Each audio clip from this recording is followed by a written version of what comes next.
Welcome. And Worker2Worker presents today's lesson, what is workplace connectedness? First, I'd like to introduce our team of peer support specialists.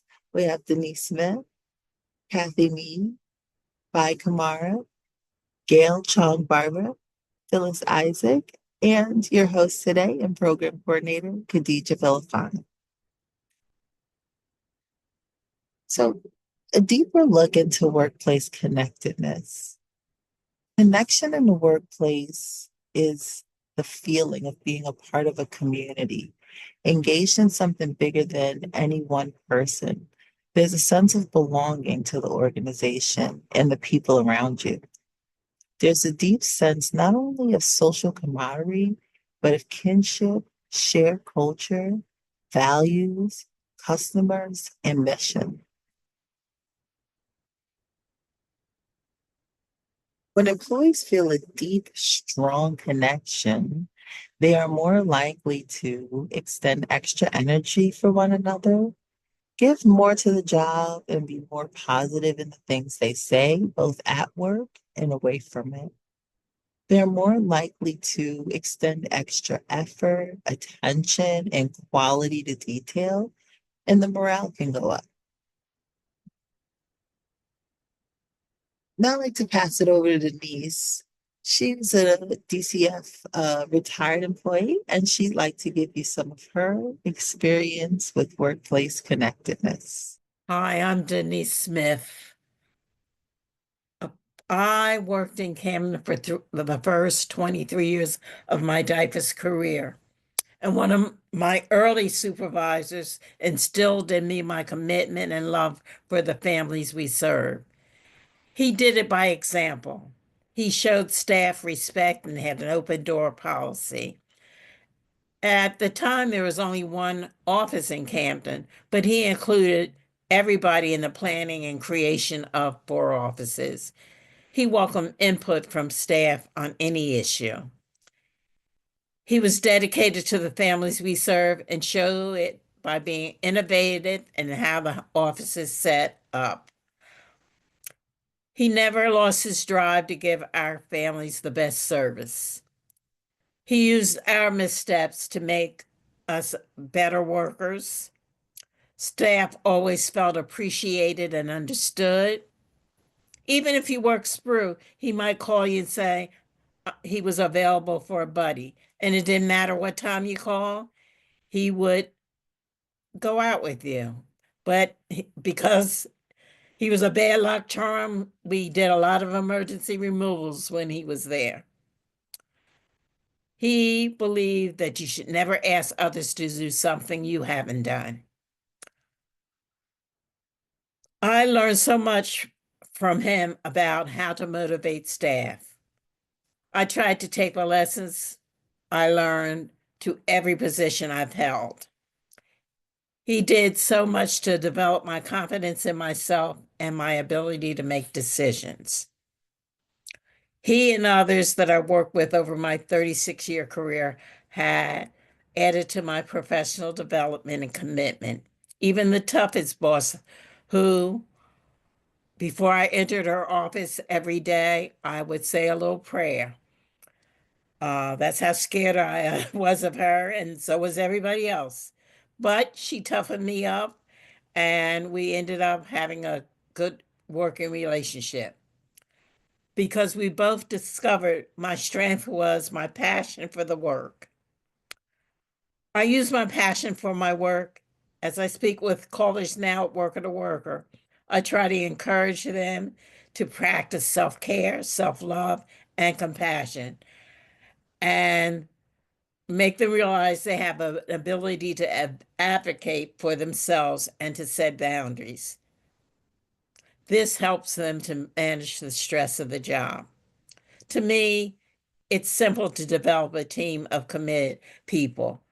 They need to be part of the vision, ongoing communication, and respect for others, and allowing everyone to know each other's strengths and all participate in the planning of the mission. A team only works when it's bound together with a common purpose. Thank you, Denise. And so we want to get into some of the stages of employee connection that drive employee engagement. Connection doesn't happen all at once. It's rare for employees to join an organization and immediately feel like they are fully integrated as part of a team. Instead, people typically pass through a few preliminary stages before achieving connection. We're going to go through some of the stages, um, and we'll go through them, and describe each. The first one is fit, and the second one is belonging, and the third is integration. So fit is similar to congruence with an employee's culture or environment, a connection to social structure, an appreciation for the work environment. So, digging your cubicle or liking your cubicle or the break room, etc. Just liking the environment you're in. The job fit or fit with the organization as a whole. So people who fit with an organization may find that the people they're working with have a career or educational background like their own, or that the work that they're doing or that's being done is the kind of work that they trained for and enjoy. They fit with the organizational culture and belonging. If fit exists, then employees may move on to feel that they belong with an organization. Belonging includes sharing the same values as the agency, enjoying the work and memorable team building experiences like traveling together. And for like DCF, DCPP workers, it may be more going out into the field together, sharing caseloads, that kind of thing, or working on the same caseloads, or with the same cases rather, or experiencing motivation and reward.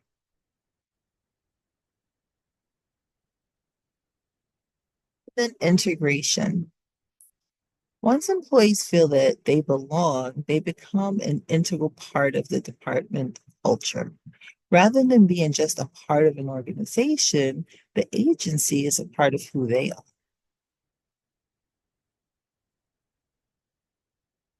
The essential factor. Now, the essential factor, when an employee feels connection, is an essential factor for whether an employee chooses to engage or not. Consider your employee's experience at your organization. Where might they fall in the stages of connection? How can you foster a greater or more meaningful connection for your employees? Let's take a moment and let's, ask ourselves these questions. You can respond in the chat. The essential factors. So while you're thinking about those, we'll move on to understanding, defining, and explaining employee engagement. Employee engagement is an emotional state where employees feel passionate, energetic, and committed to their work. Understanding, defining, and explaining employee engagement, it goes a little something like this. Engaged employees invest their best selves, their hearts, spirits, minds, and hands in the work they do.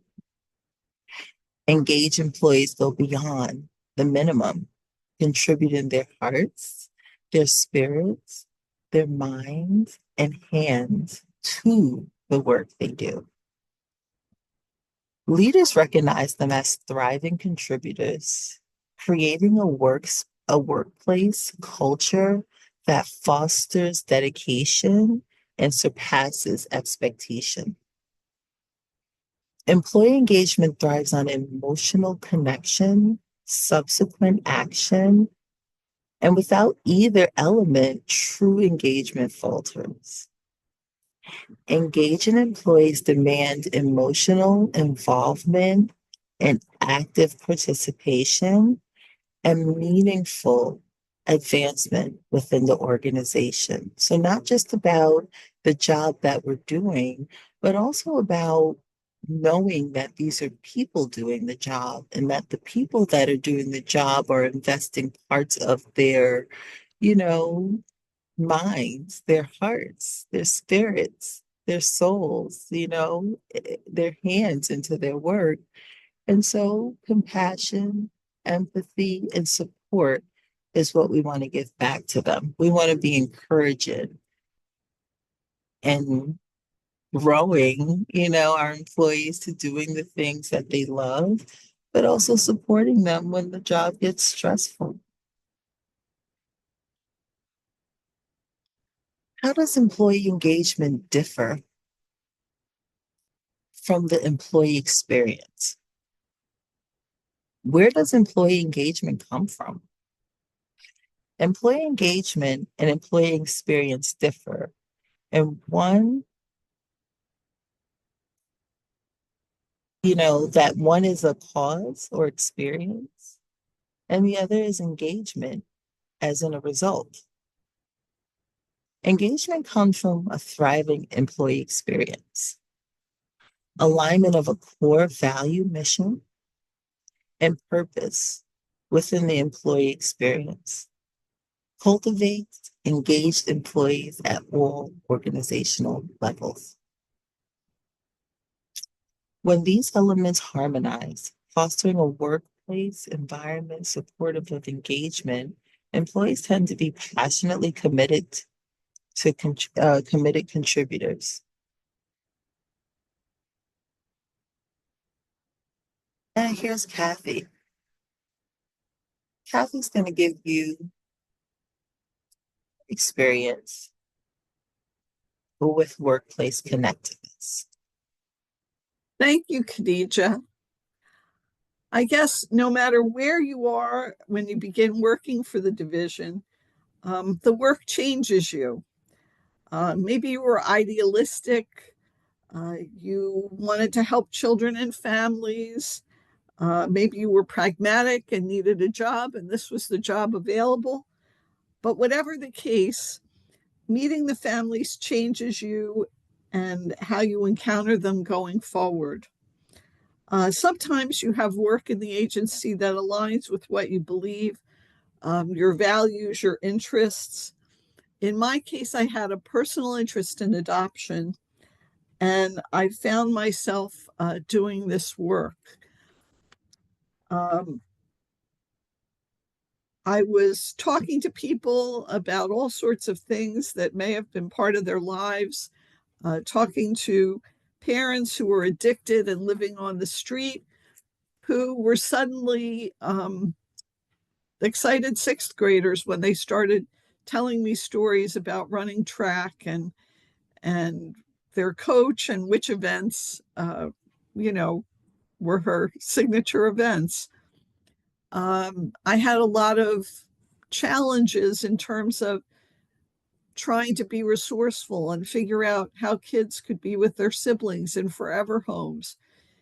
And as a quiet person, I had to become um, better able to speak up because I was selected for committees and I was assisting with training peers for testifying in court.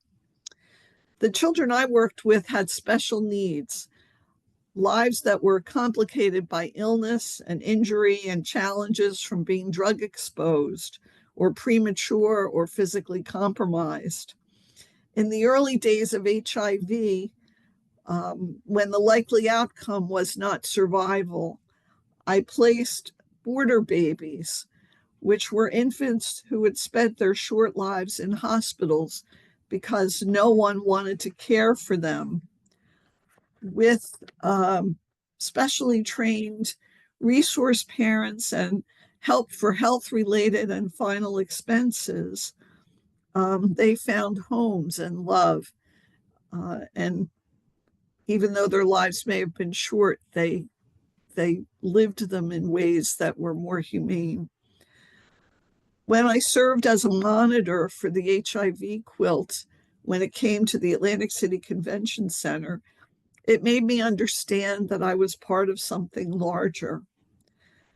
I think when work enables you to grow and change, connections happen, and investment in doing what is needed to reach a goal takes place rather than going through the motions to mark something as complete.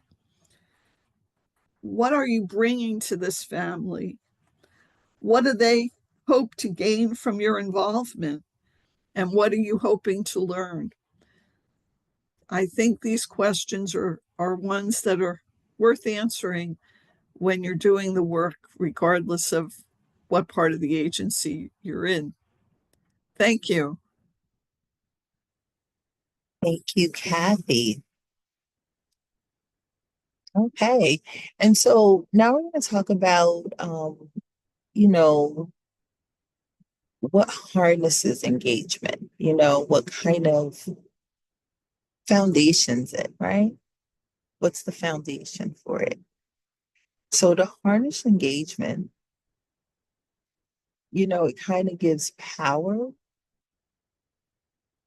And leaders must do some of the following things. So grip its driving elements, crafting an experience that is aligned with these factors. Paramount amount of these elements is a sense of belonging, an essential human need for connection and something larger. Employee engagement flourishes with fundamental elements like meaning, autonomy, growth, impact, connection, akin to a deep sense of belonging. Understanding and nourishing these elements foster a thriving engagement culture.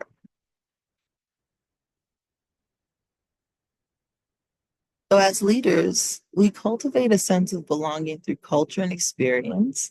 Culture shapes the atmosphere, whether virtual, right, or physical, um, intentionally or organically. Every place has a unique culture. The employee experience is how your culture directly influences employees. An organization's culture seen through their eyes. Crafting a positive experience promotes a profound sense of belonging and fosters employee engagement. So traditionally, seen as organizational efforts are led by senior leaders, right? It's usually the senior leaders who lead the culture, right? And culture building gains strength when we focus on those basic things. But if we also focus on, poor manager and employee relationships, then this is when we start to see some changes persist. Okay.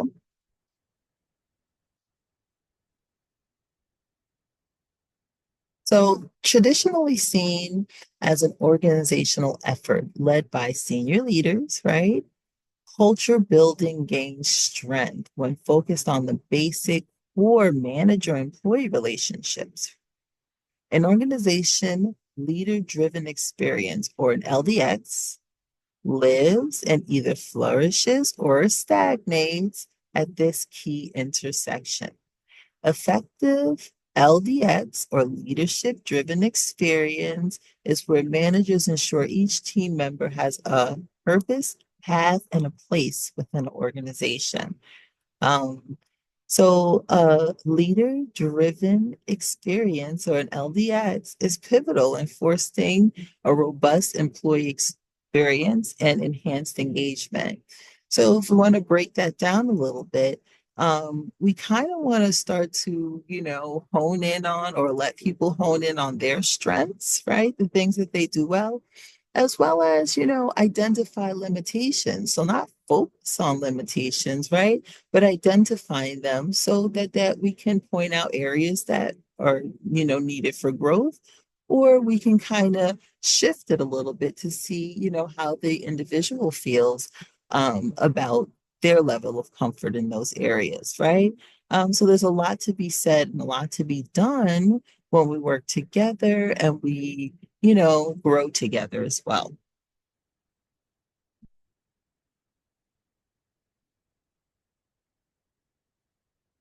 How does employee engagement differ from employee satisfaction, right? So confusing employee satisfaction with engagement is common, leading to the belief that rising satisfaction levels will elevate engagement and motivation. However, they differ significantly.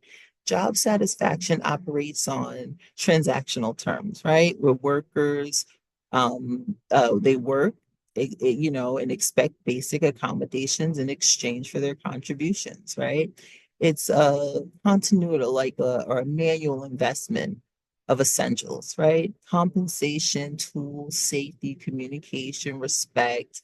That is what sustains this aspect of the relationship. Excuse me. Satisfied employees fulfill tasks within bounds of compensation, right? So adhering to agreed terms.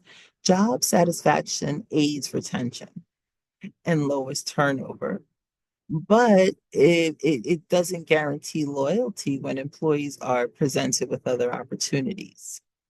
While satisfaction fosters happiness and occasional motivation, genuine engagement beyond, right, and surpasses mere contentment. Engaged employees demonstrate commitment beyond typical obligations, showcasing a deeper investment and alignment in the organization's goals and culture, right? So go back to the slide before where, I mentioned our strengths and our limitations, right? It kind of goes without saying, yeah, we do a job for pay, right? In accommodations, our benefits, right? But we also do a better job when it's a job that we like, that we're good at, and that people appreciate us for. Also, that we're supported in, especially when the job is stressful. Um, if there's a better opportunity, I'm more likely to stay here.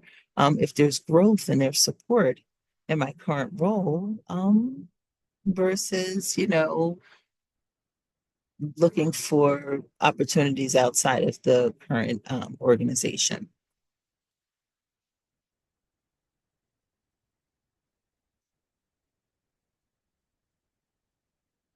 All right, so this brings us to 5 key elements driving employee engagement. And so these elements were derived from a survey and some responses taken from 50 million plus employees, right? And it came up with a collectively termed engagement magic. Well, it's an acronym, right? And the magic acronym is meaning, autonomy, growth, impact, and connection. So we'll break those down a little bit. So meaning, purpose beyond the job description, autonomy or the power to shape your work and environment in ways that allow you to perform at your best. So your autonomy, just everybody has their own personality, their own thing, their own way of working that works for them. Growth, being stretched and challenged in ways that result in personal and professional progress, and so this kind of goes back to 2 slides ago when I mentioned our strengths, our limitations, knowing both of those things can be helpful to us. And then impact, seeing positive, effective, and worthwhile outcomes and results from your work. Connection, the sense of belonging to something beyond yourself.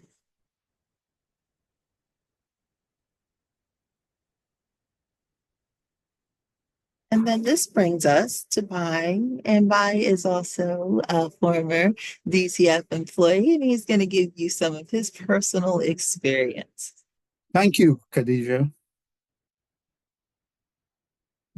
question I would like to ask is there a human side to enterprise? Well, my experience tells me that there is. The underlying philosophy here is creating and maintaining a work environment where colleagues work in unity to achieve the common goal of DCF.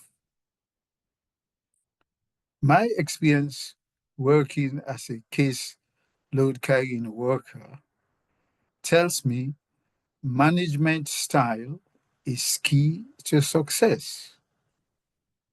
I struggled a great deal collaborating with one of my former managers.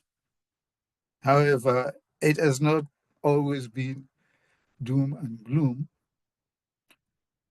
Another one of my former managers was focused on group maintenance and task achievement.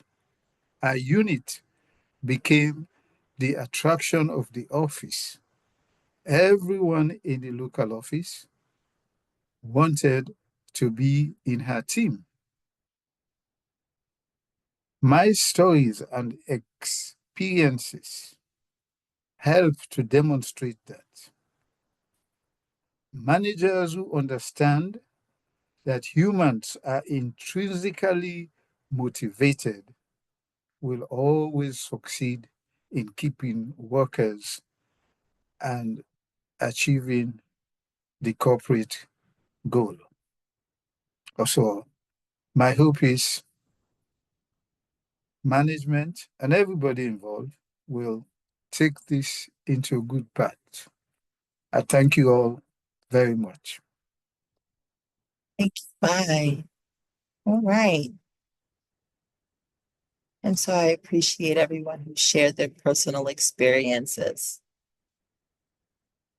So this brings us to our very next topic, meaning, purpose beyond the job description. While a job may seem mundane, individuals deriving meaning from their work, recognize its significance. They find purpose, understanding, in their contributions align with a greater cause that they deeply value. These individuals embrace the understanding that their efforts hold significance, nourishing a sense of purpose and connection to impactful endeavors within a workplace. Autonomy is the power to share your work and environment in ways that allow you to perform at your best. And that can go to some of the personal experiences that we just heard, where individuals are just being themselves, just being kind, Um, work constraints can stifle, like within, let's say, with 34% fearing repercussions for speaking up.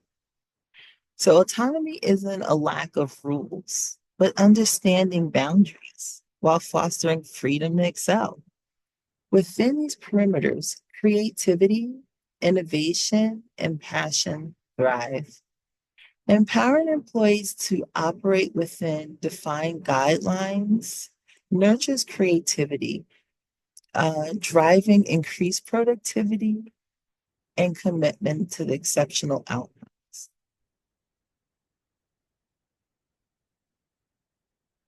And growth being stretched, right?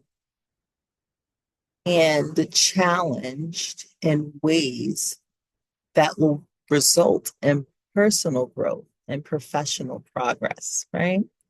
So, want to empower your career and journey with holistic growth beyond promotions and raises, right? So having that, internal fulfillment, right? Elevate satisfaction by mastering new skills, embracing challenges, and striving for continuous improvement. So as opposed to having a problem that's a problem that's a problem, right? It's a problem without a solution. So, yes, having our feelings, going through our emotions, but then after that, we want to think about what can we do to help improve, right? Problem solve. So, nurturing comprehensive employee engagement that transcends professional and personal realms. And then the impact, seeing positive, effective, and worthwhile outcomes and results from your work. Drive meaningful employee engagement by emphasizing impact and incremental progress. Experience the satisfaction of contributing to personal goals, team success, and organizational achievements. Transform your workday from mere attendance to a pivotal role in a daily operations, and then defining your true engagement there. So, really making your mark, taking pride in your work, if you will. And then the connection, the sense of belonging to something beyond yourself. We connect with our organizations through the people with whom we work, the mission and the values of the organization and the work that we perform. Our work and our agency are a part of who we are. The job then becomes more than just a set of tasks we perform to earn a paycheck. These 5 key form the acronym engagement magic. So, which is convenient way to keep these on the forefront of, leadership's mind, engagement magic. Mhm.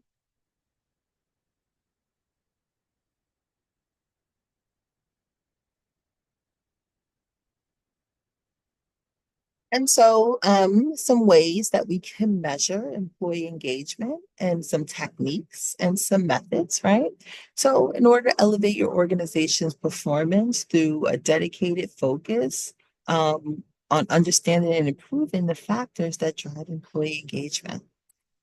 And the ways we do that is we use surveys. We're all familiar with surveys, needs assessments. The needs assessments for DCF is how we derived these lovely lessons and webinars, as well as trainings, right? And then the purpose of these are to measure outcomes, perceptions, attitudes, and beliefs, right? And so using these tools effectively to foster a thriving workplace and environment aligns with your exact employee engagement goals, so we kind of want to, check ourselves every, so often to kind of see where we fall and see what's going on and see how we feel about things and have the space to give an honest opinion, not have to worry about any repercussions. And lastly, our worker to worker QR code. You can scan the QR code, and our phone number is 1-855-327-7482. Again, that's 1-855-327-7482. Or you can email us at worker2worker@ubhc.rutgers.edu. The edu got cut off a little bit by our QR code, but that's edu, or the website at worker2worker.com. Thank you all for joining us. And until our next lesson, take care of yourselves.